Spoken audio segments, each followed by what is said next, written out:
values. I recall that they are not lists, rather they are a special group which is called is indeed, but they converted into proper data types. We have seen how to with dictionaries, and the get method, which is very useful when we don't know in advance if a key is present or not in our dictionary. And we have and now we are ready to speak about the relationship that can be established in dictionaries and lists. I have told yesterday that lists cannot appear as keys in dictionaries. Rather, they can appear as values.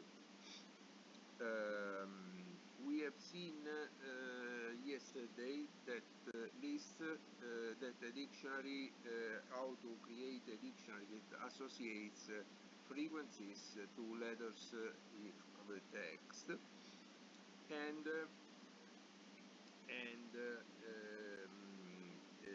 namely the review we have carried out is: given a text, count how many times every letter is present appears in this text.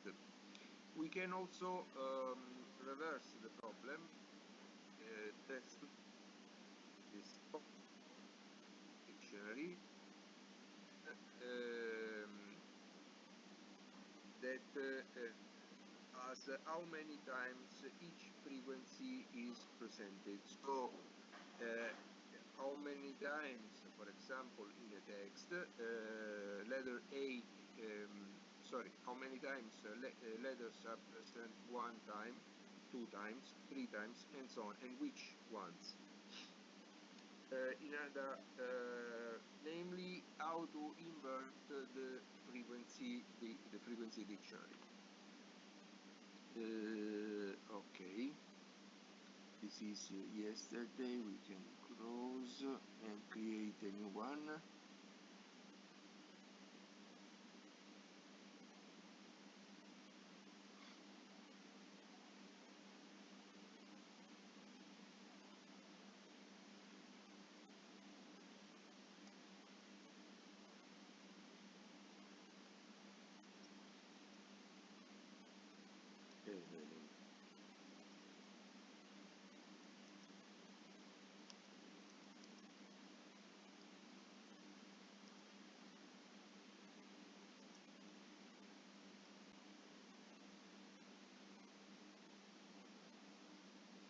Over mountains.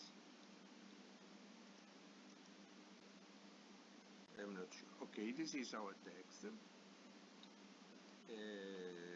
And we have seen how to D equals our empty dictionary, and for char in text, if char not in D char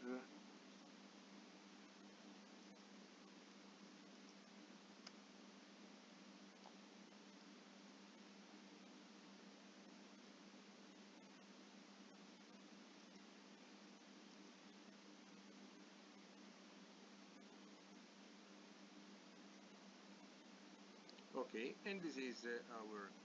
We could even do something the opposite. Namely, we may need to group to gather all letters appearing twice, all letters appearing once, and so on.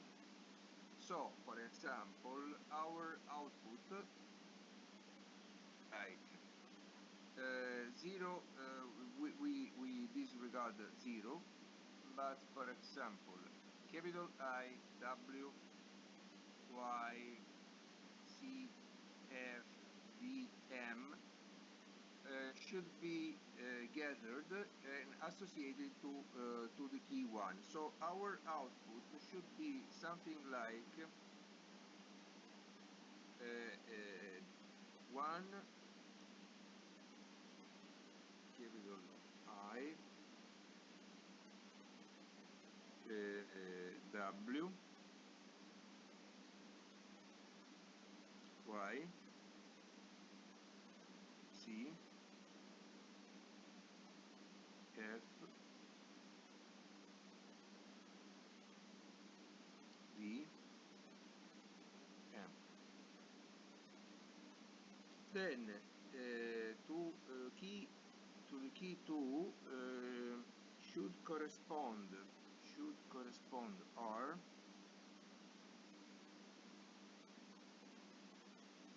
U H and regular I, and so on.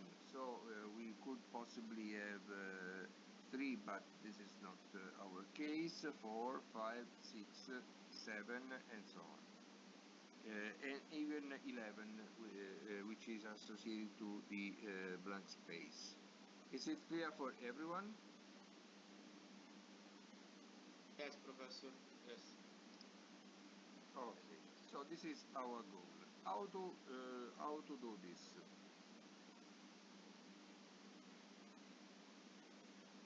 Any idea?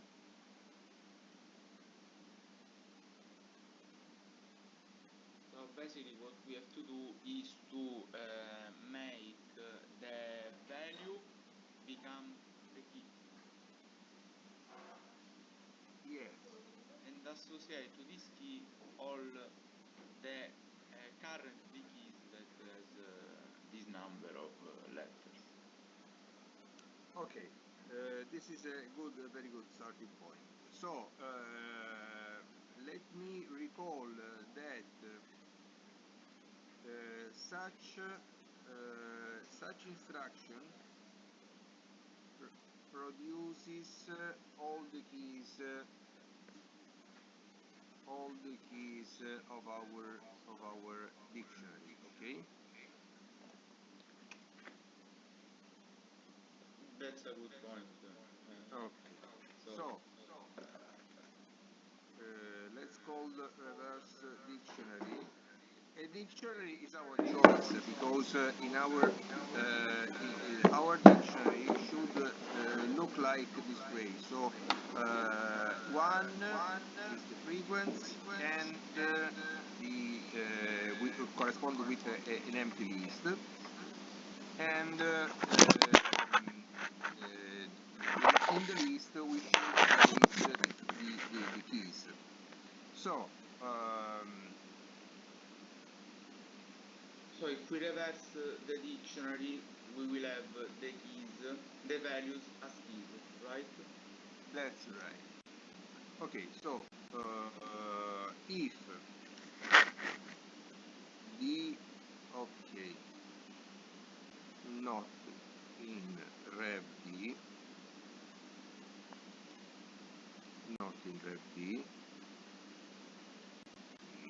rev D of D of key,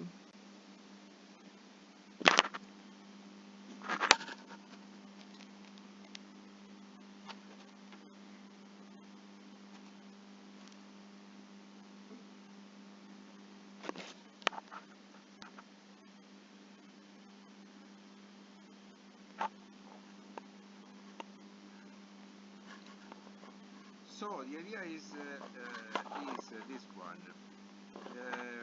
Remember, this is our key, and this is our D of key. So the corresponding value. Okay. Well, if we are interested in creating these pairs in which the key is the frequency and the value is a list containing the keys corresponding to that value. So our what we do is check check for the occurrence of DOK in rev D. If DOK, namely if that value, let's say 1, is not contained in our reverse dictionary, we create a new pair whose key is the numeric value, and the value is a list containing the key. Otherwise, we simply append to that key, which is the numeric value, namely 1, we append the key, namely capital I. Is it clear for anyone? Professor, but in this way, we should have S key, we should have the again the value. I mean, our keys will be again. Yes. Our keys must be the values. I need to place together all letters appearing just once. All letters appearing just only twice, and so on. I'm worried that in this way, I don't know, let's try, I don't know, sorry. So I start from the key, and I analyze every key, okay?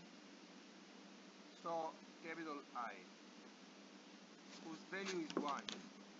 I'm asking if 1 is present or not in rev D. If not, I create a new pair whose key is 1 and whose value is key. If 1 is already present in rev D, I simply append the key. Let's put this way. Let's try and let me print rev D at every iteration. This is what happens. What happens is that the first key is capital I corresponding to 1. 1 is not in rev D, so I create a new pair 1 capital I. It's okay? Yes. Okay, this is not a private lesson. This is you are 18. Any kind of sign of life, also from other students. Yes, Professor, every student. Yes, here. Professor. Okay, then the second key is the empty space blank, corresponding to value 11. Is 11 in our rev D? Answer no. So create a new key 11 with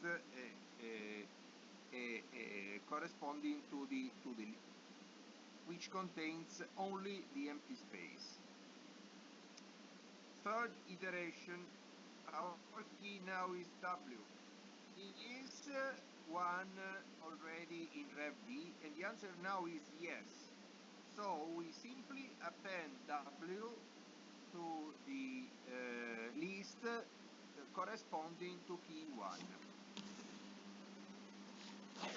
Now, fourth iteration, A and value 7. Is 7 in rev D? No. So create a new pair 7A. Now 5. 5 is appears for the first time, so 5N. So 4 again, 4D, again E4. Now 4 is already in rev D, so append E, and so on. The final result is this one.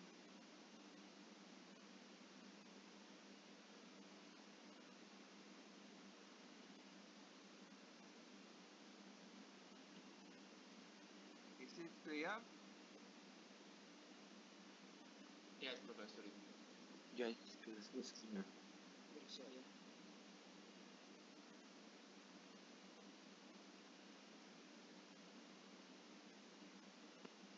Okay, so this is how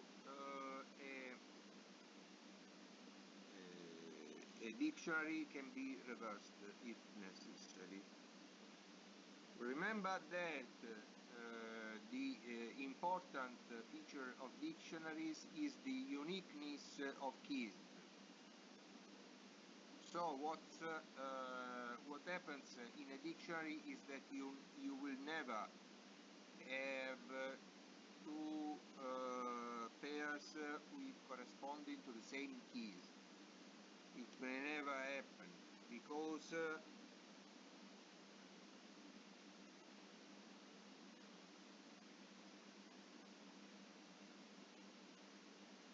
okay.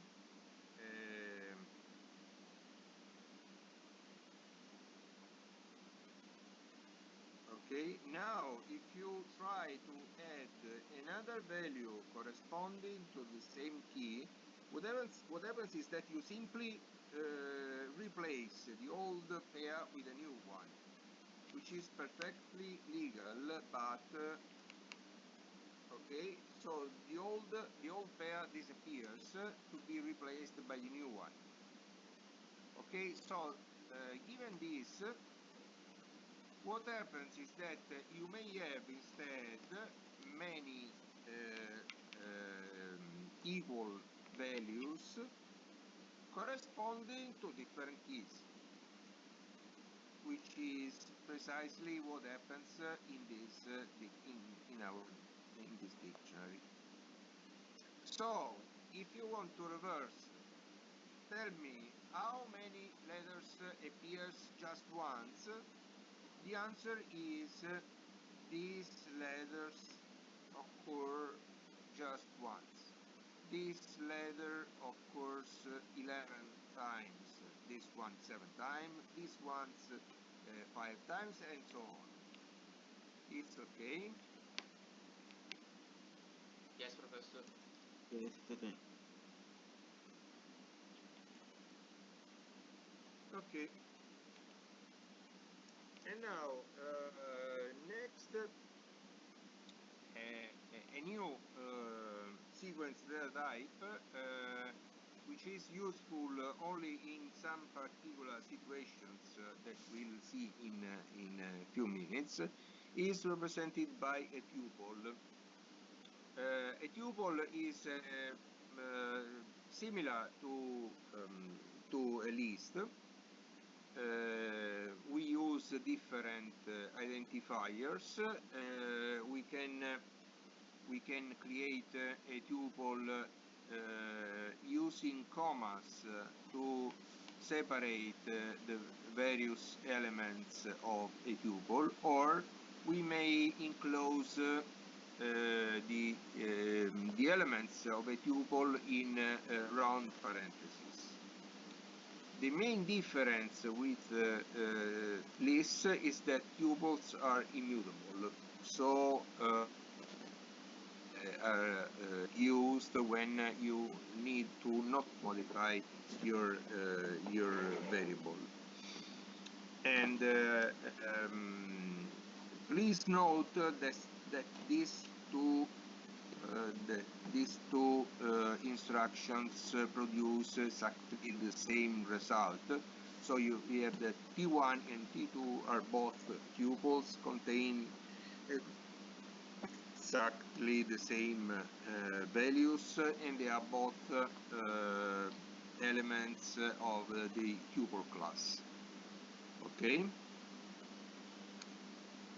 And they can be tuples can be, so let's say T1 equals A, B, C, D, E,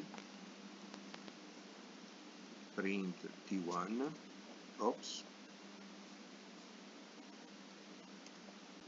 print T1 for x in T1, print x and x dot upper. Does anybody remember what upper do? It just transform all the lowercase letter to upper letter. That's right. So we can use tuples. Let's say, for example, in a for loop. We can also use in range len T1 print T1 with index y. So we can use numeric indices to for accessing tuple elements.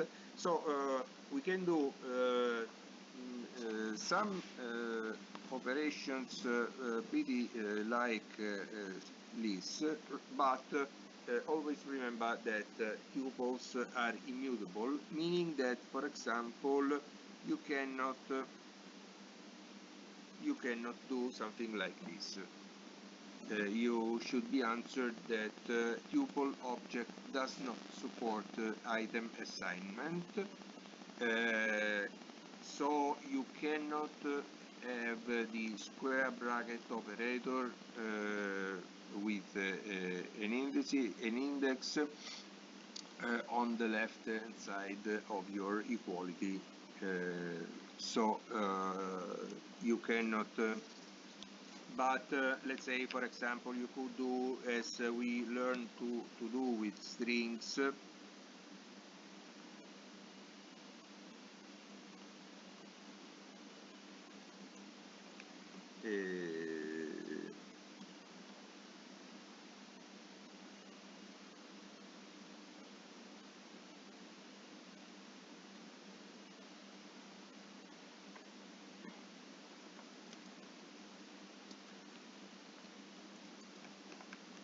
Oh, sorry.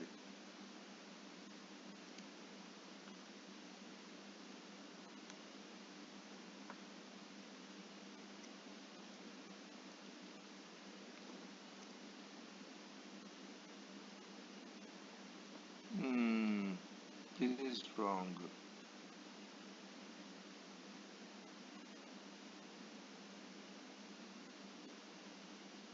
Let me recreate our tuple.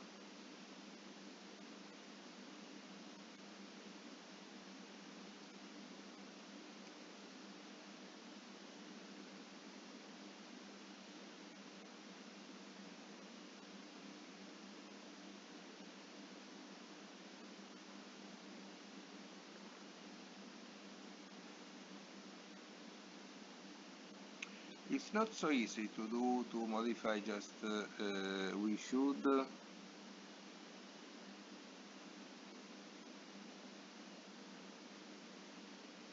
should use a temporary variable, let's say something like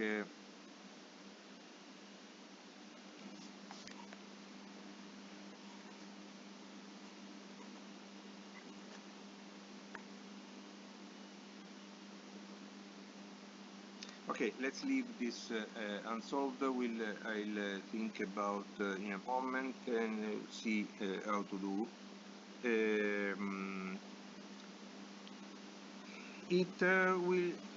It's quite uncommon to use tuples, and I'm introducing them only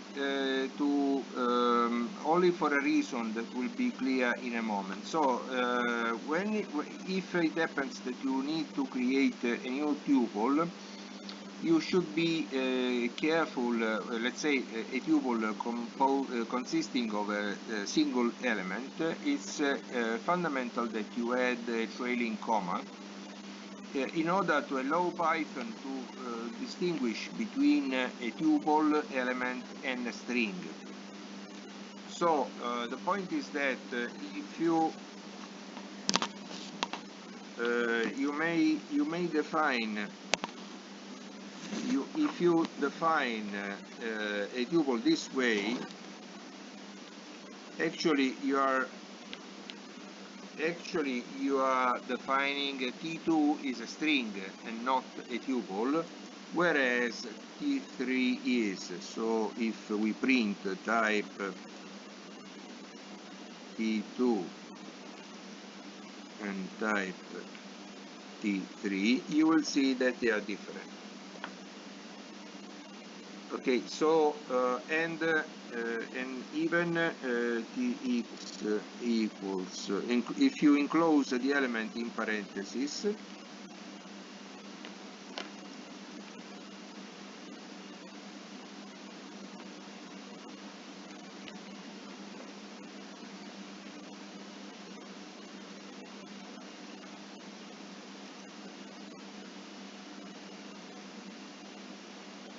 you see that you may use round parentheses to enclose something which is an awful coding style, but you still are defining a string and not a tuple. So if for some strange and rather mysterious reasons you decide to create a tuple consisting of a single element, in that case you should use this instruction or this one in order to properly create a tuple. Of course, this problem does not exist if you create a tuple consisting of let's say at least two values, because in this case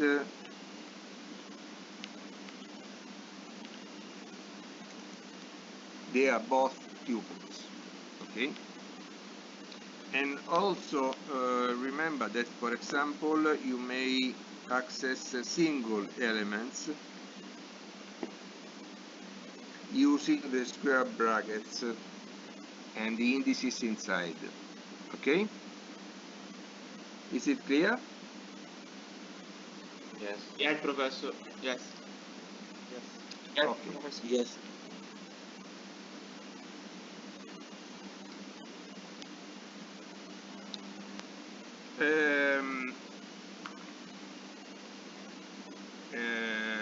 How to create this is we have seen a couple of ways to create new tuples.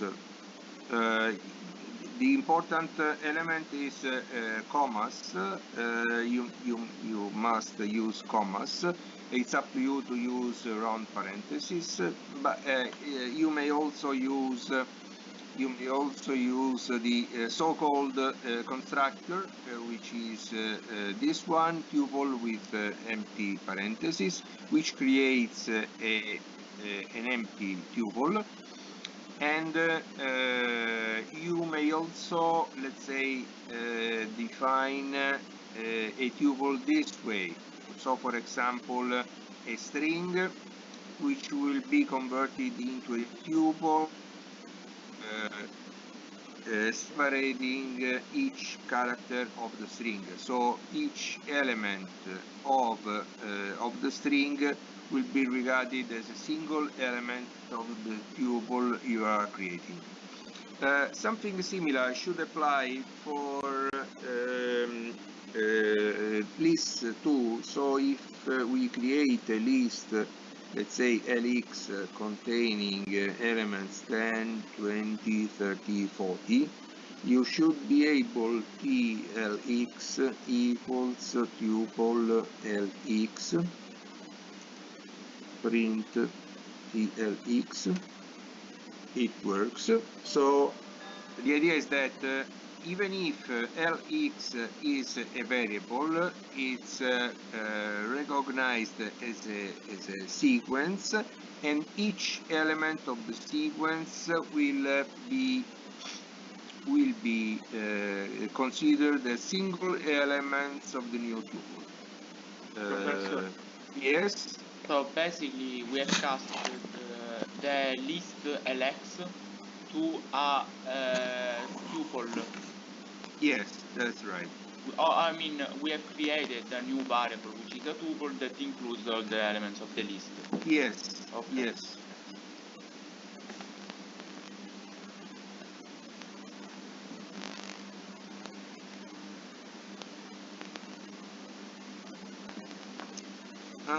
Okay.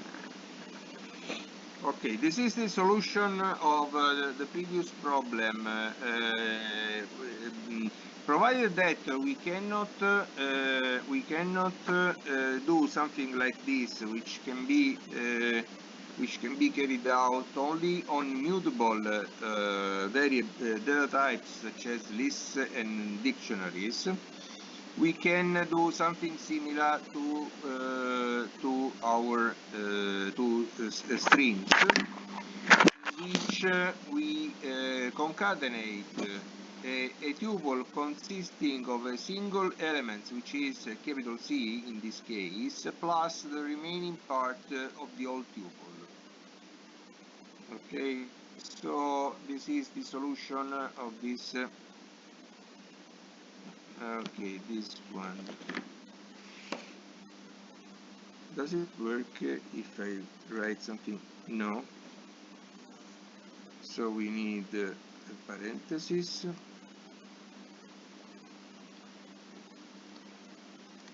And now it works.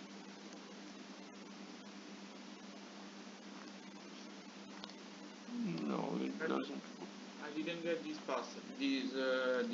Basically this operation we are doing. I'm trying to modify a single. The idea is that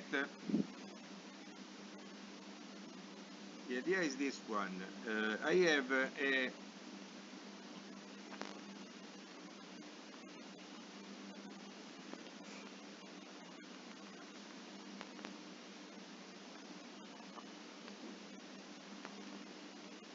okay,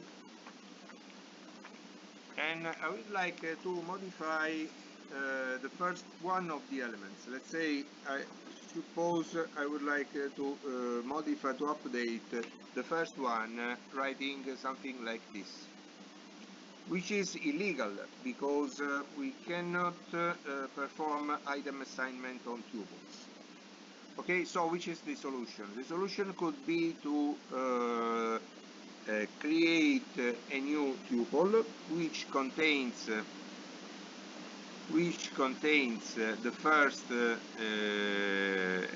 new element I want to modify, plus the remaining of the old tuple. But it doesn't work for some strange reason. String. Sorry? Basically the same thing we did with the string.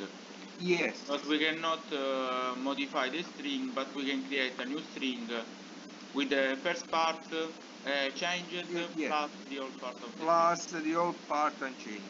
Yes, this is precisely. But something it doesn't work.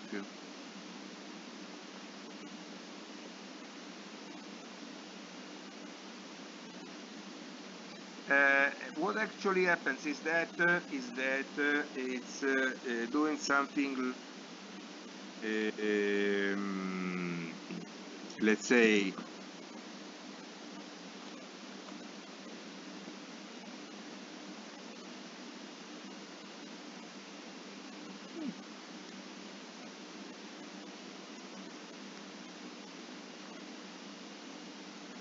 Okay, don't worry. I'll solve my let you know. Okay, we may also apply relational operators if for some strange and mysterious reason you should be needing this kind of operations. So for example, remember when you compare two strings, yes? I think I was able to run the previous program. of adding the tuples. Can I share Would the you screen? like would you like to share your screen? Yes, yes.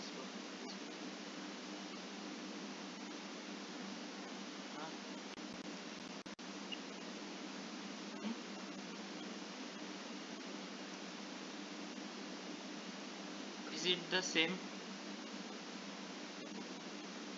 Yes, but I don't know which is why it doesn't work on mine. Yes. Which is strange. Okay, thank you.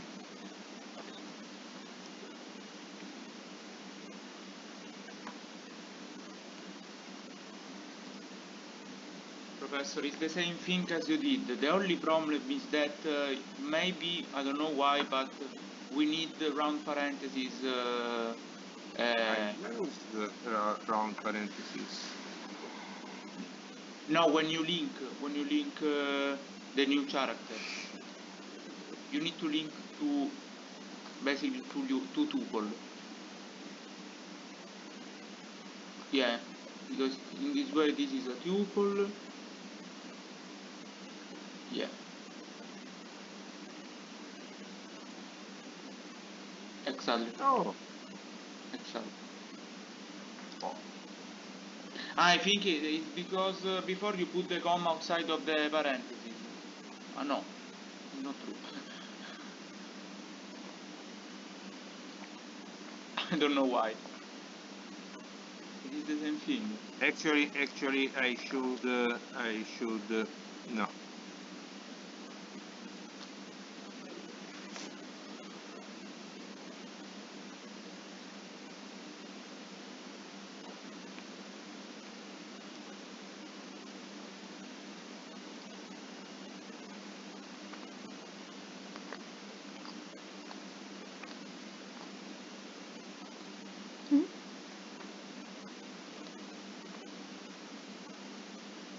Okay, it works. It was right even before. It was right.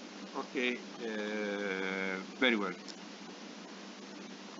So probably you remember that when comparing, let's say, two strings, the relation operators work this way. The first character is compared to the first character of the second string. If the relation holds, then we compare the second character of the first with the second character of the second, and so on until something different, if any, is found. In this case, as the ASCII code of regular C is not smaller than the ASCII code of capital C, this comparison is false and no more comparisons are carried out.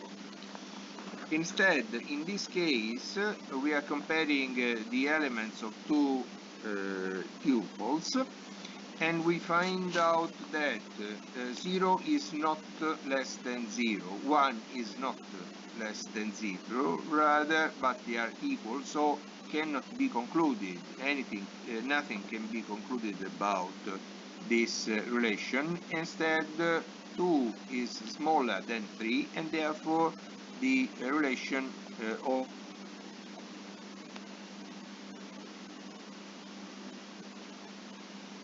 okay. There are mainly two reasons to use tuples, which is what follows.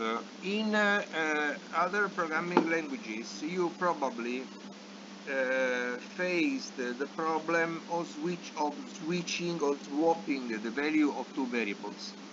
Let's say, suppose you have suppose you have a variable x which holds the value 10 and a variable y which holds the value 20. And your goal is to swap the values so that at the end of this operation x will contain 20 and y will contain 10. Is it clear for everyone? Yes. Yes, Okay. Professor. Yes, Professor. So Yes. the point is how to do this. In let's say in C, you should create a new. You should create a new variable, let's say temp, temporary variable, which should hold one of the two values, in order to avoid overriding when you assign, when you begin swapping. So let's say a solution is to save 10 in temp, then you should do something like this. And finally, y equals temp. Always remember that what's on the right of the equality must be associated to what's on the left. So what are we doing? Actually, we should, this is the correct way. So you take the value of x and store in temp. Then you overwrite the old value of x with y, and finally you take the value you saved in temp and update y. Is it clear for everyone? Yeah, Professor. Yeah. Yes, Professor. And now what happens is that now x is 20 and y is 10, so we succeeded. Of course, we needed an additional temporary variable and 3 instructions. In Python, we can do something like this: a equals 100, b equals 200.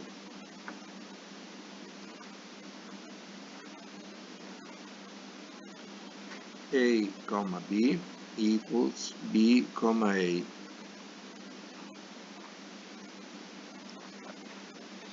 So again, what's on the right, the values or the expressions or whatever, the quantities on the right must be placed on the left. So what we are doing is that the value of A will be stored in B, the value of B, and this is what happened. We swapped the values to variable. This is a peculiarity of Python. Is it? This is a tube, another tube. Okay.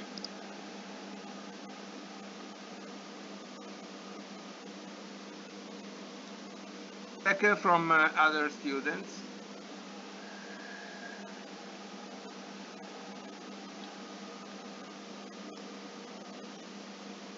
Okay. Lecture 18 sleeping students. Okay, comforting. Another way of using tuples in Python is this way. This sound great,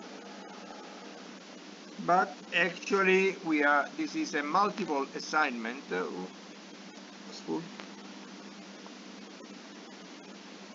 So you are assigning on the left you have a tuple of variables, on the right you have a tuple of number of values, and you are doing a multiple assignment. This is very useful. Sorry, Professor, I didn't get one thing. What we did, we have created 3 variables and we assigned 3 values to these variables, so we have created just two tuple, one for the variables and one for the values. This is actually we created two tuples. One containing numeric values 1, 2, and 3, and we associated and we assigned these values to a tuple containing composed of newly created variables x, y, and z. Just to be clear, I may change if you may wonder that x, y, and z already existed in this notebook. I can create brand new variables, and it works the same. So on the left I have 3 new variables, on the right I have 3 values, and I am associating them. So 1 to exact associated to yy, 3 to okay. Okay, so if I print the type of XX, YY, and ZZ, I will have a tuple. No, you will have Integers then. you have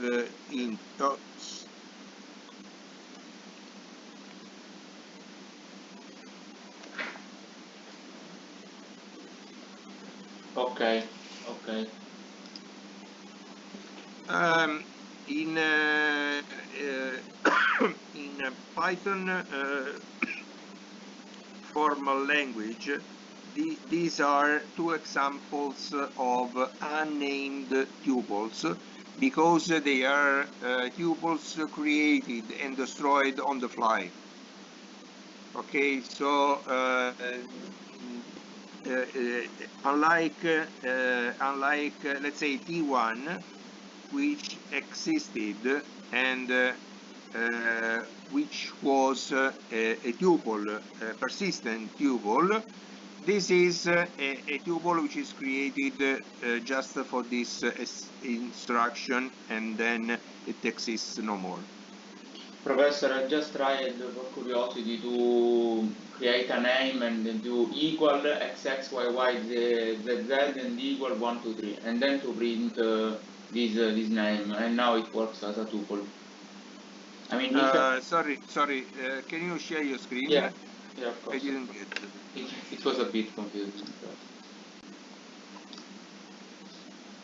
Are you able to see?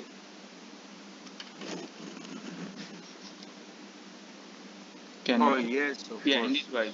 Yes. Now it is working as a tuple. Yes. If we want, we can store this value somewhere. Yes. Okay, it is good. Thank you.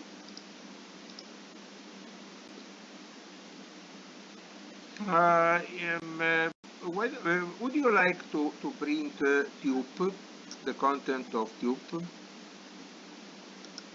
Yes, of course. 7.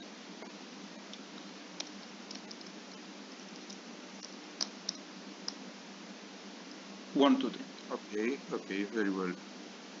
And so, if the content yours is still another example of multiple assignment, assigning 1, 2, 3 in order to x, y, z, and 1, 2, 3 to tup.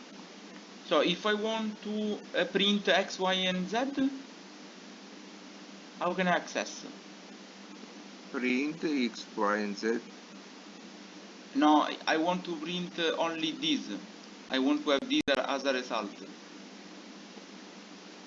You have done in instruction 996. Print X, Y, and Z. On this one, I print 1, 2, 3. Yes, because you are printing all together, but X is 1, Y is 2, and Z is 3. Okay, Okay, no, I wondered if there was the way to print, let's say, the identifiers. Oh, of course you may. Identifier of X, of Y, of Z. No, I'm Yes. sorry. Not the identifier like this one, like the allocation in memory. Is there a way to print the name of one? I mean, if I want to print X, I have displayed in here X, Y, and Z. I didn't get. Let's say I want to print the result I want to get is this one, let's say, for example. This one is the result I would like to get. No. It's a variable which does not exist. Ah, okay. It's Now, not a persistent variable. You are creating for only for that instruction. This is okay, not a persistent tuple as TUP is. TUP resides in your memory as a name, as some memory locations associated, and so on. You can use whenever you need.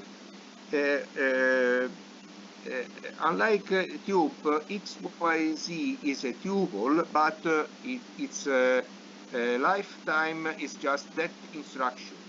And then you have three different variables, X, Y, Z, which are int types.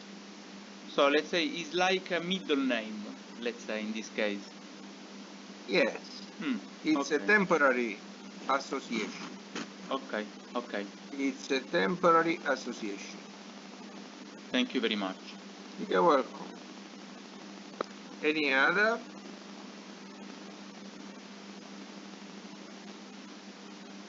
No. All right.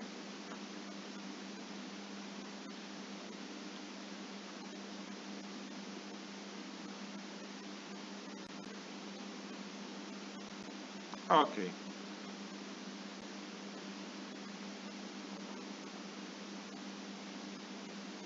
Course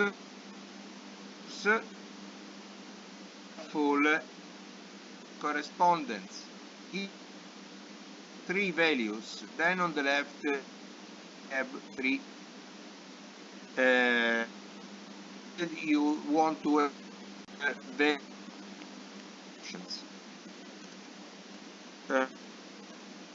So, for example, this could be a good way of using tuples, in which you create a temporary tuple, name and domain. This is the account. Suppose that string in correspondence of the @ symbol. So you have two parts, on the left, on the right. On the left, this one. On the right, this one. In this case, you are creating a temporary tuple whose first element contains the first part, and second variable contains the second part of the original string. Okay.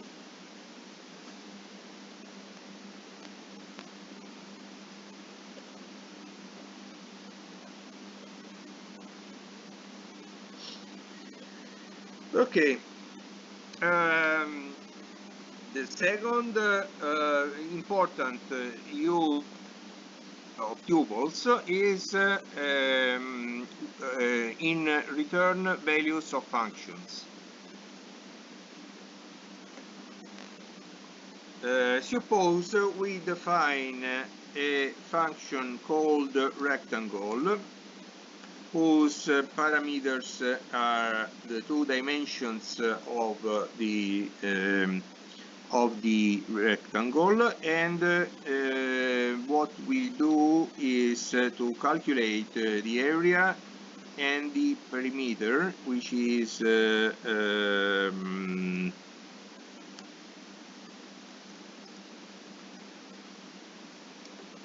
And now we have the problem of how to return both values to the column function. So how to return both area and perimeter. And the answer is use a unnamed tuple this way, and look, x equals rectangle, let's say 5 and 8, print x, and this is the result. So the area is 40, that's right, while the perimeter will be 10 plus 16, which is 26. So we created a tuple x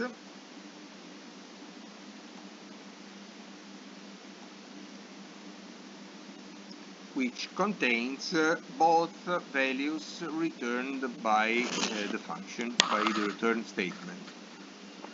Of course, you could do something different. You could create two different variables named, let's say, this way, 8, 6.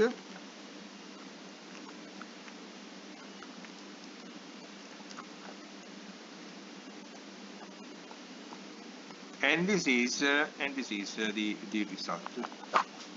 Okay, of course, in this case, you have a temporary tuple as the argument of the return statement, and a temporary tuple on the left of the equality. So your function will return a tuple consisting of two numbers, which will be associated to area and perimeter respectively, provided that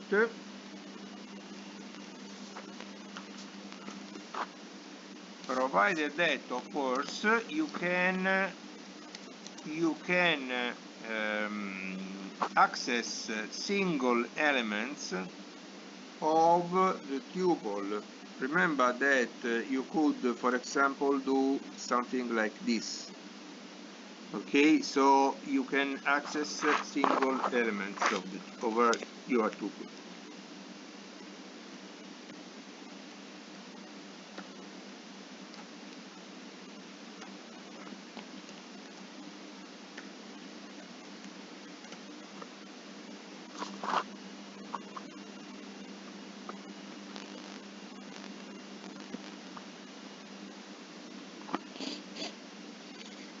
It's clear for everyone?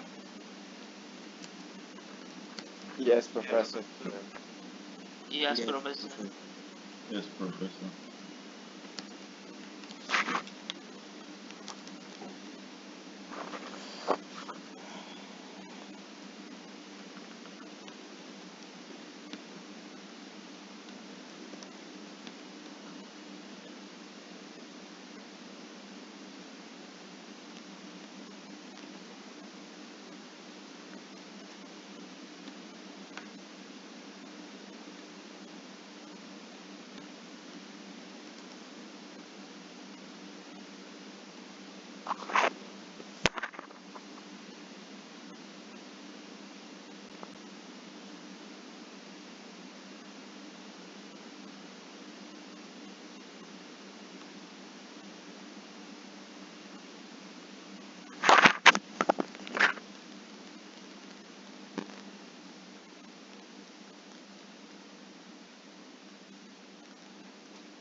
Okay, and now a small review, which is pretty the same as yesterday. So create a dictionary whose keys are progressively increasing integer numbers and whose corresponding values are tuples with as many random integer numbers as the keys. For example, our dictionary will have 0 with an empty tuple, 1 with a tuple consisting of a single element, 2 with a tuple composed of 3 numbers, 3 numbers, 9 numbers. Come on. It's almost the same review you carried out yesterday. Is it clear for everyone? Yes, Professor. Yes, Professor. Yes, Professor. Come on.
Professor, I've done it. You want me to send it to you or a screen? Yes, on my personal chat. Thanks. I'll send you a picture, okay? Okay.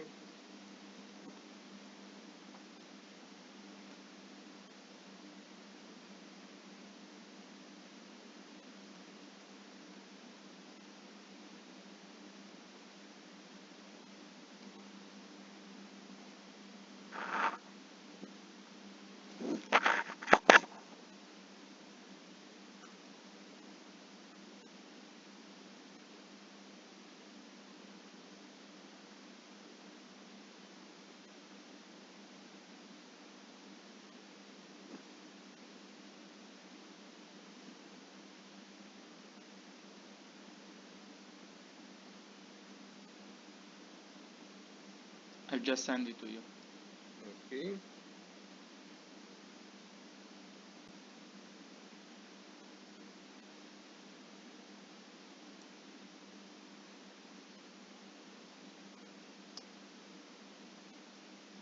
Mhm.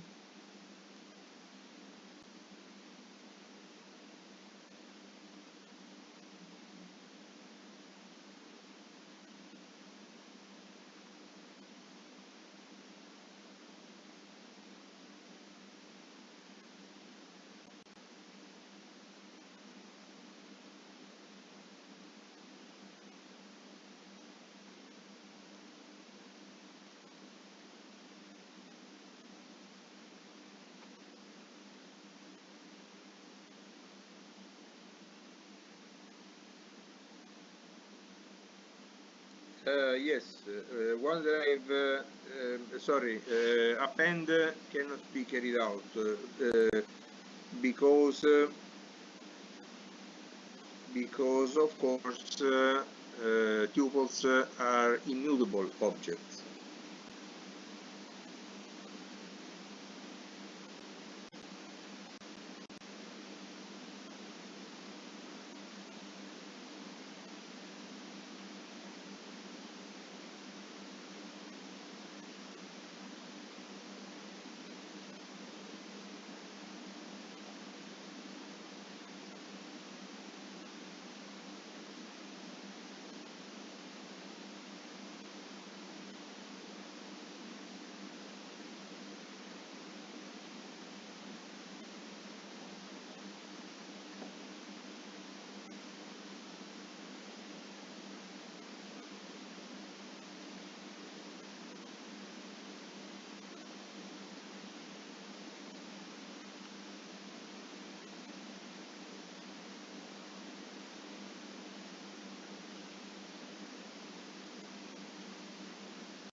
Come on, any other?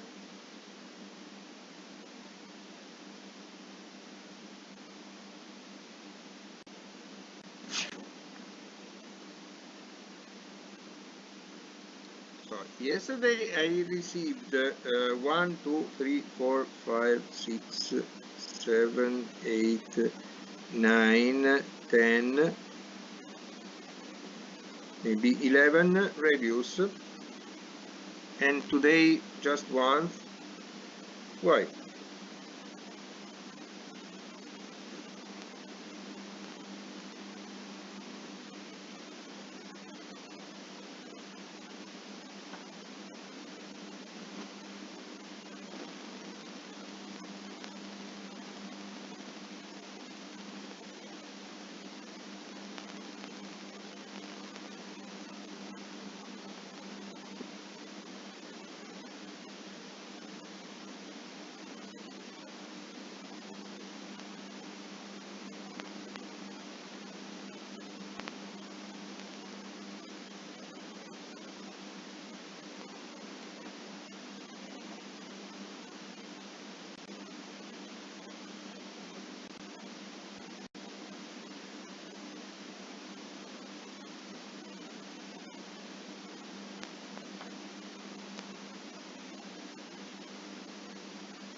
Professor, I'm sending you the screen of my solution.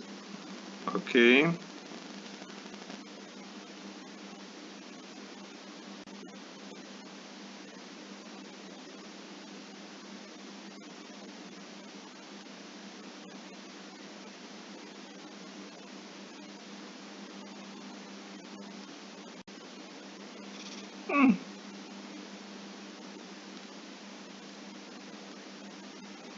Queen Nu Nguyen is a solution. It's not Yes, sir. the best solution. It is a solution. Sorry, my internet connection, I can't hear you. Your solution is not the best, but it works. So not bad, but not the best solution. Yes.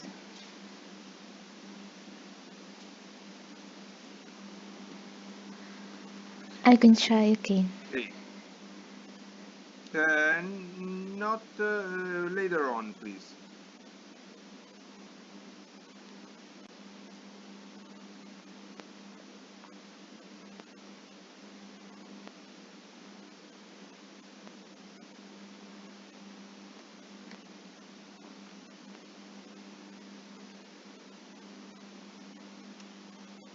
Just to be clear, is someone working or not? Because if nobody is working, there is no reason to waste Yes, our Professor. time. Okay.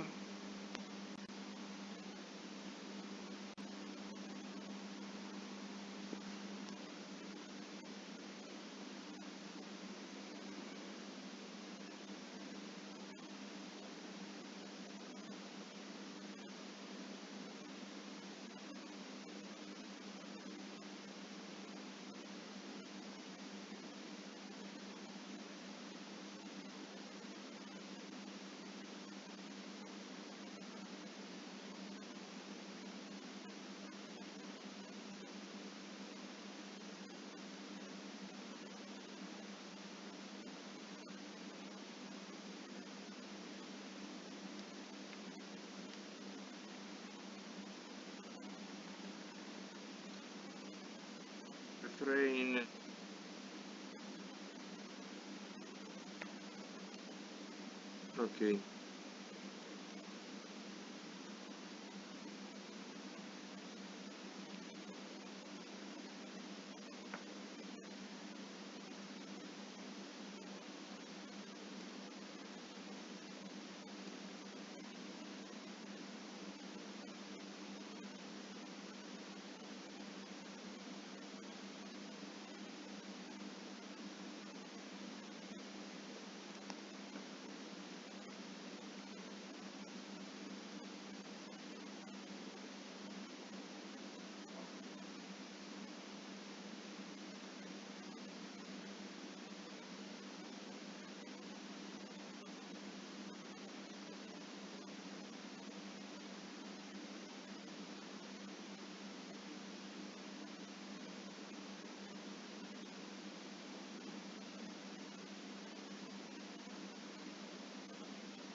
Um,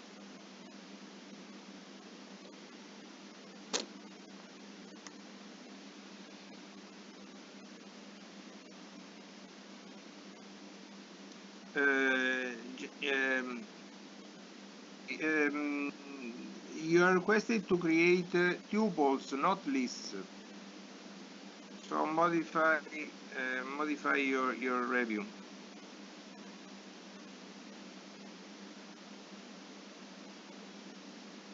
Can you hear me?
Okay, let's go on. There are some functions, some built-in need? Okay, it's already shared. There are some built-in functions that return tuples. An example is provided by divmod function, which wants the integer division between the first and the second argument you have to provide, and returns the result of the integer division plus the remainder. So you can, when you invoke this function, you have two possibilities. The first one is to assign the return value to a tuple, or you may create two independent variables, in this case quotient and remainder, which will be assigned with the return values of the function. So, which is precisely the same we carried out for rectangle function. In this case, we used a tuple. In this case, we used two separate and independent variables, area and perimeter. It's okay? Yes, Professor, but in this case they are, let's say, temporary, right? If we do like this. They are two independent, yes, only temporarily associated to get to be assigned values of the function. Okay, perfect, thank you. Okay, there's also another use, which is the following. We may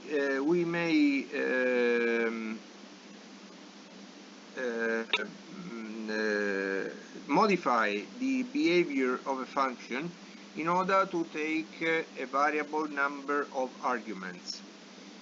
To this purpose, we must use the asterisk symbol in order to okay,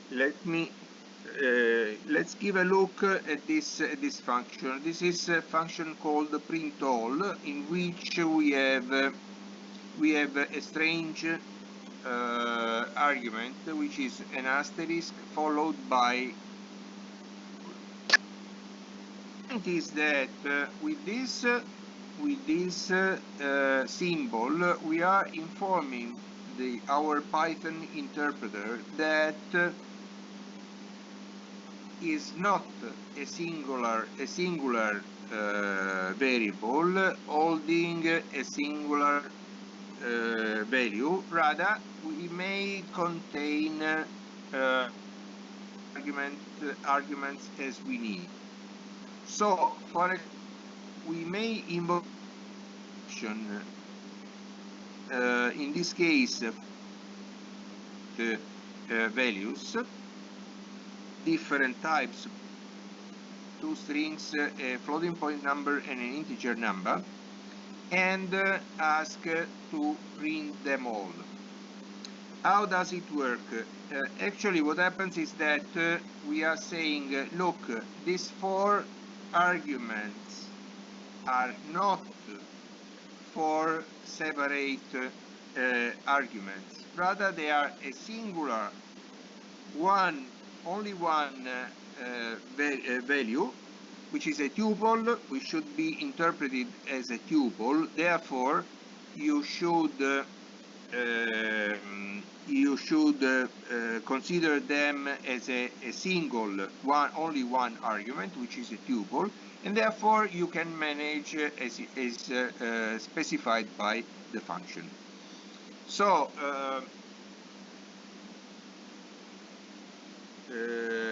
please be careful. If I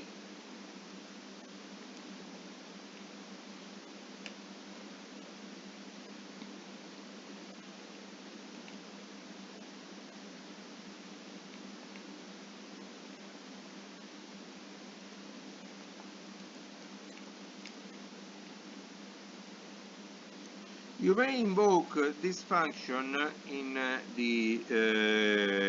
the correct way or in the wrong way.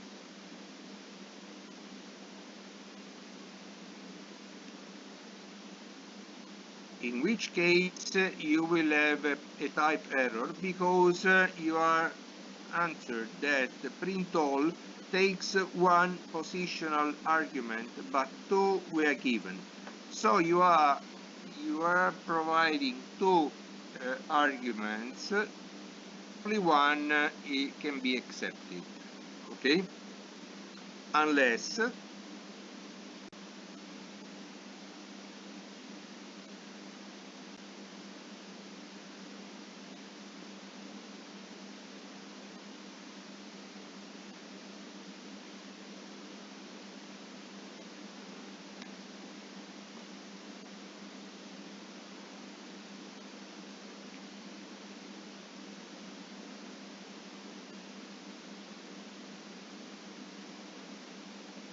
and it works. Look, which is the type of arg in this case? In this case, it's a tuple because we have the comma after the element. Yes.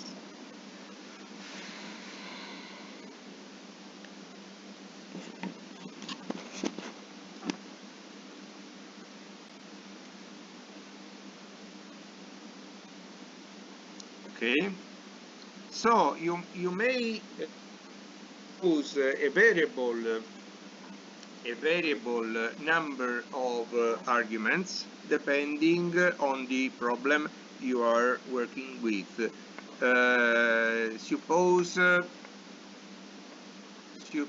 that in some, as in this review, in some situations you produce an empty tuple, whereas in other situations you produce a tuple with only one, with only two, with three, with four, with 10 different values.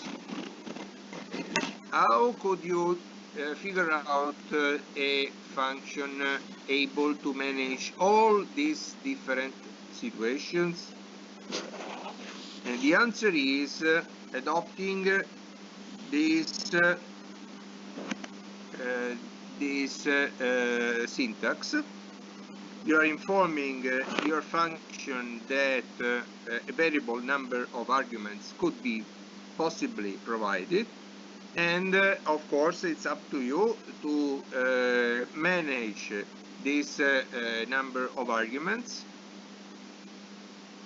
Let's say we could modify this function to be a little bit more refined. Let's say print all 3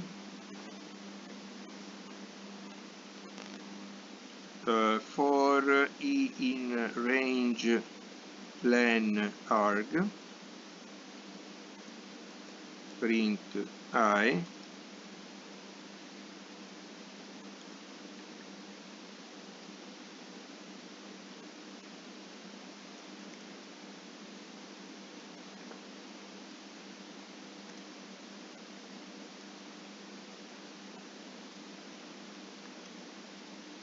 it works with only one argument.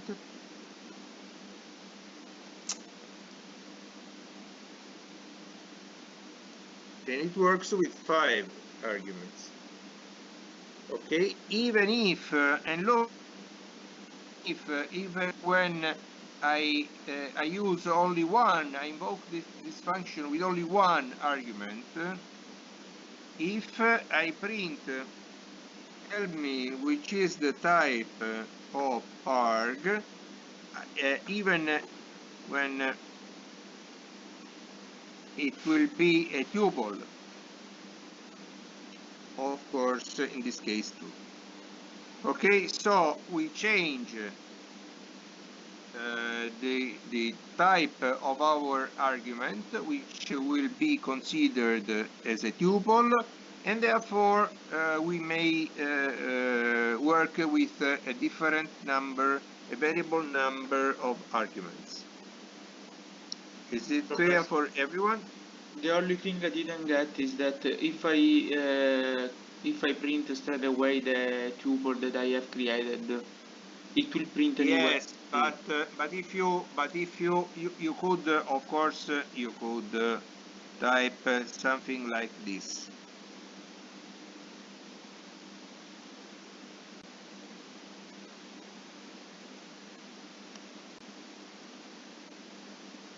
It works, and if you invoke with let's say a tuple, it will not work, because unless you enclose your arguments in round parentheses to inform your Python interpreter that you are passing a tuple, and now it works. Okay, so basically in the other way I was not passing a tuple, I was passing Yes. 2 integers, that's it. Yes, that's right. So or the asterisk, or we have to use the round parentheses, double.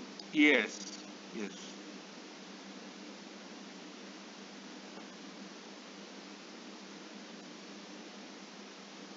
Is it okay for everyone? Yes, Professor, it's okay. Yes.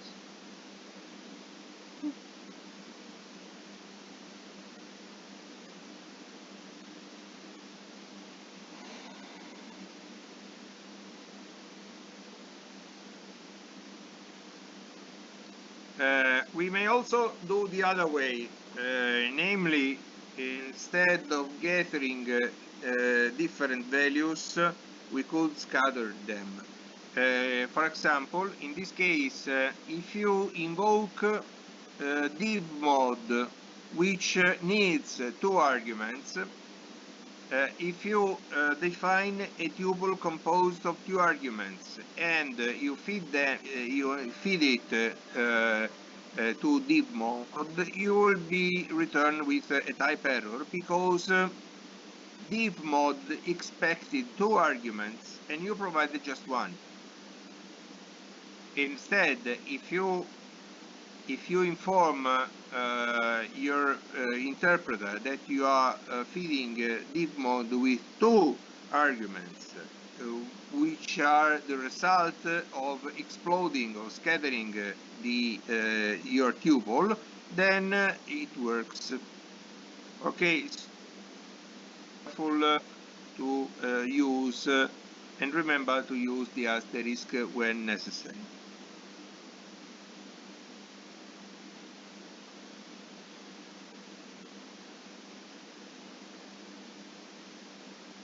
Okay, there is another useful built-in function, which is named zip. It takes 2 or more sequences and interleaves them. So the idea is that suppose you have a string composed of 3 characters, a list composed of 3 elements. You may zip them this way, and you create a zip object, or you may create on the fly, and you can use them, for example, in a for loop. But be careful. I will be a tuple composed of 1 element of the first sequence and 1 element of the second. So the result of printing I will be A and 1, B and 2, C and 3, which can be very useful in some situations in which you have to collect values contained in different sequences. If I well remember, it may have, let's suppose that we have x equals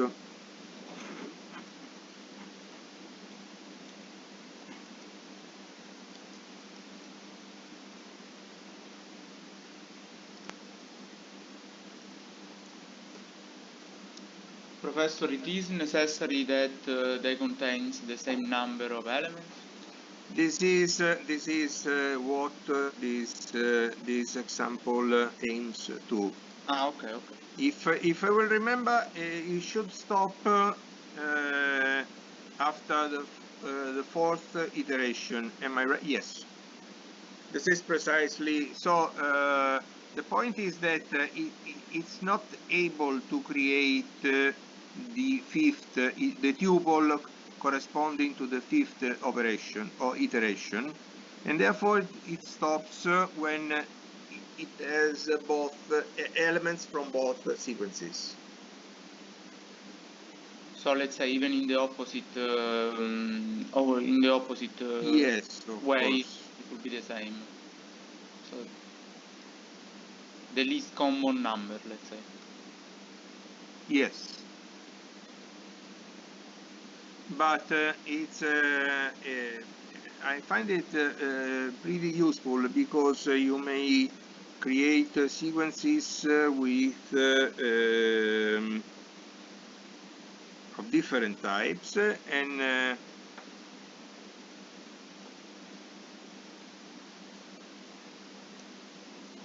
different number of elements. So we are just putting 3 different data structure inside. Yes, as folder, many as you need actually, folder. but 2 or 3 is the most common situation.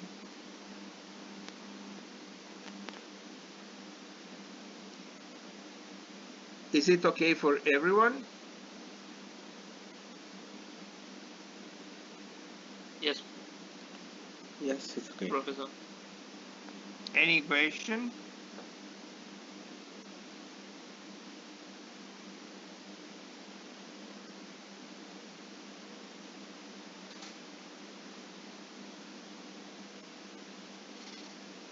Oh, another way of using. Suppose we have a list of tuples. So, for example, we have this this tuple in which we have the first element of the list. We have a list consisting of 4 elements. So, for example, our A equals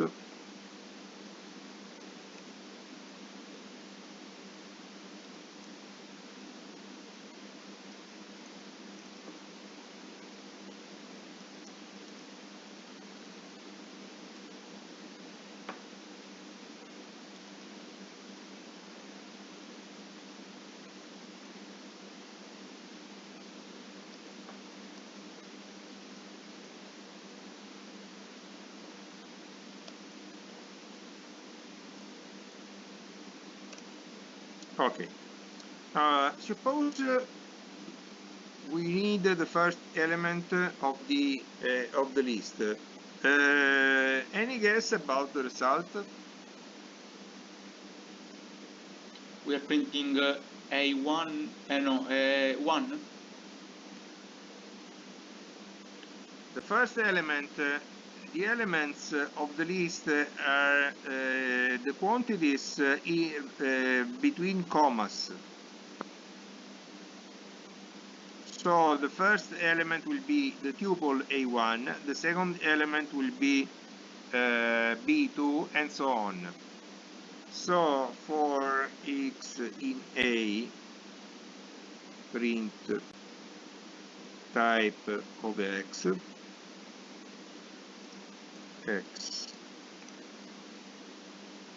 Okay, so each element of the list will be a tuple, and its value is this one. Of course, we may also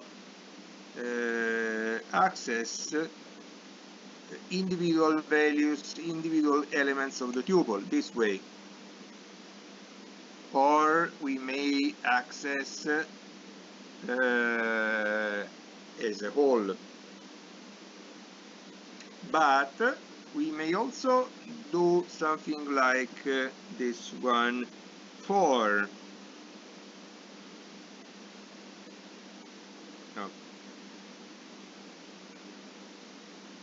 x1, x2 in A,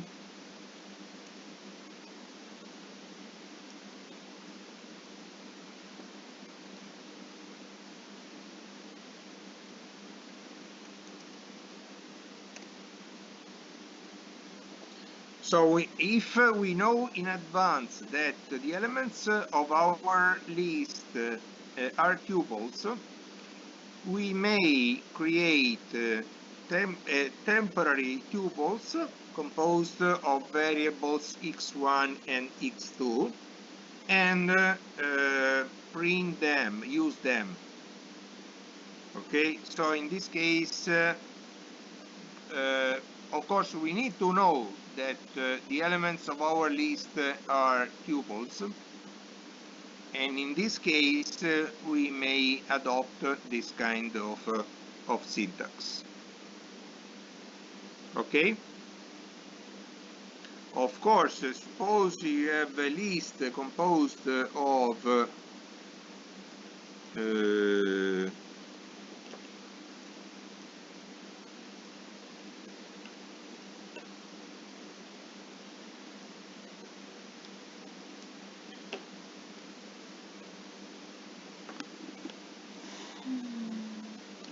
let's stop here. In this case, for x y2 in B, print y1 y2 should give an error, because in this case the answer is not very significant, because I am answered that too many values to unpack, which is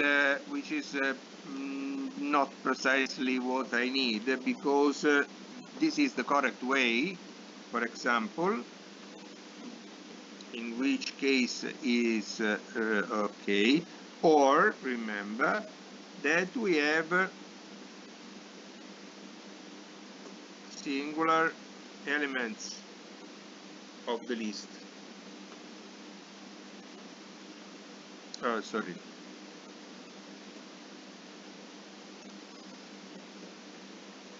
Okay, single tuples are the elements of the list. So I may scatter the tuples this way, y1, y2, y3, or I may access to the whole tuple and then manage its values accordingly. Is it clear? Yes, Professor. Yes, Professor.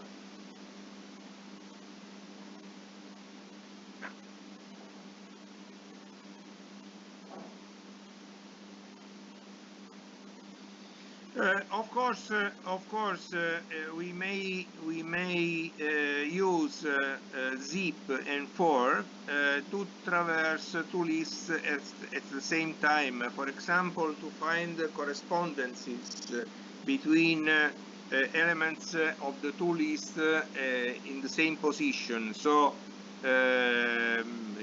provided given two sequences T1 and T2, two generic sequences, for xy in zip T1, T2, if x is equal to y, return true, otherwise, so the first occurrence, find the first occurrence, the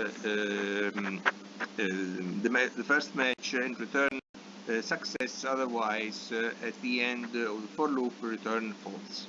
So let's say This I can compare each even of two different data structure. Yes, precisely. Yes. This is good. Yes.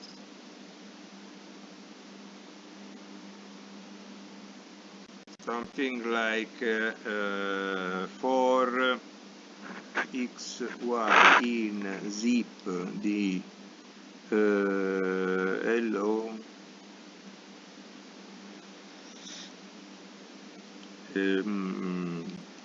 by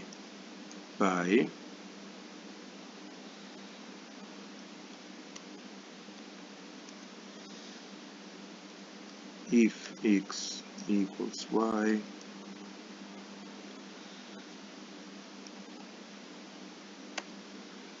of course let's say we place this one, okay. We can also zip for example 2 strings or 2 sequences on the fly.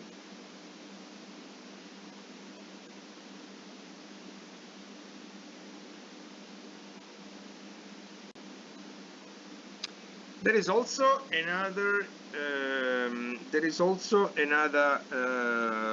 built-in function which is useful, which is enumerate, which associates the numeric indices to a data structure with no need to use the range len function.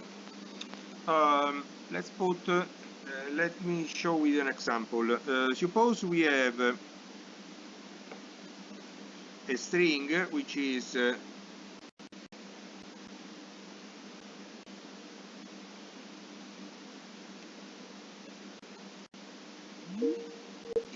numeric indices.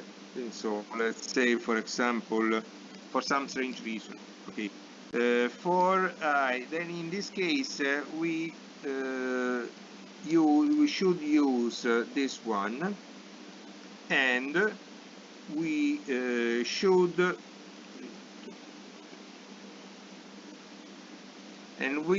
adopt the range len built-in functions applied to A, and also print the ith element of the string this way, okay. Let's say, suppose that we need to an example, if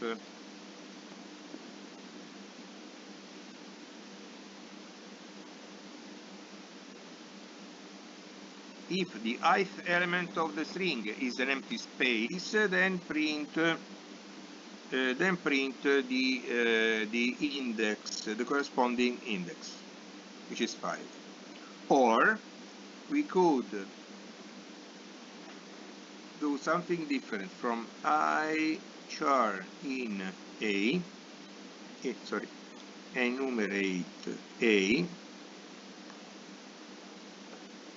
if char equals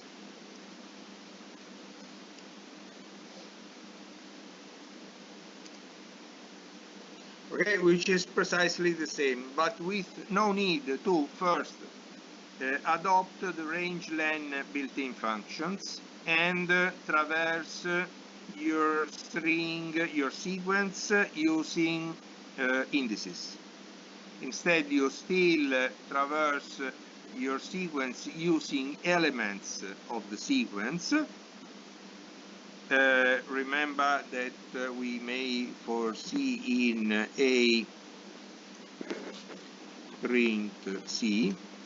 This is a way, so we are using the same syntax, but we have the advantage of maintaining the indices and the possibility of using them.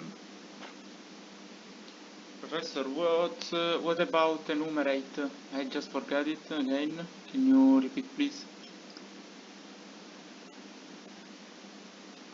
Enumerate can be used to traverse a sequence using Ciao, sono Siri. Come ti posso aiutare? sorry, my Siri for the first time the sign of life, strange behavior. Okay, so if you don't need numeric indices, you may traverse any sequence using this kind of syntax, where C is a temporary variable which is used in iterations to be assigned with the current values of the sequence. So the first iteration it will be H, the second will be E, and so on. The same holds exactly the same way in when working with lists, dictionaries, tuples, and so on. It's okay for everyone up to now? Yes. All sleeping students Yes, but Professor. one. All sleeping students but 2, 3. And that's all. Every other has gone away. And okay, if you need the position inside your sequence, for example, is there any empty space in our sequence? Of course, in which position does it occur? Of course, you traditionally need to work with range len functions, and you need to traverse your sequence using indices. So for I in range len, it's the C-like structure syntax of structure of for loops. If equals empty space print I, for example. Or you may use the enumerate built-in function, which when applied to a sequence allows to work with indices and elements of the sequence at the same time, with no need to use range len. Instead, you simply define a tuple. It produces a tuple composed of the index of the element and the element itself. So if char is equal to the empty space, print I. For example, we can rewrite this for T in enumerate A, print T, and will be returned with the element of the sequence and the corresponding index. Is it clear? Yes, Professor. Yes, Professor. Yes, Professor. Okay. If there are no more questions, I should stop here and wish you a nice day, and see you tomorrow. Any Thank you very questions? much, Professor. See you tomorrow. Thank you again. See you tomorrow. Bye. Bye bye. Goodbye, Professor. Bye.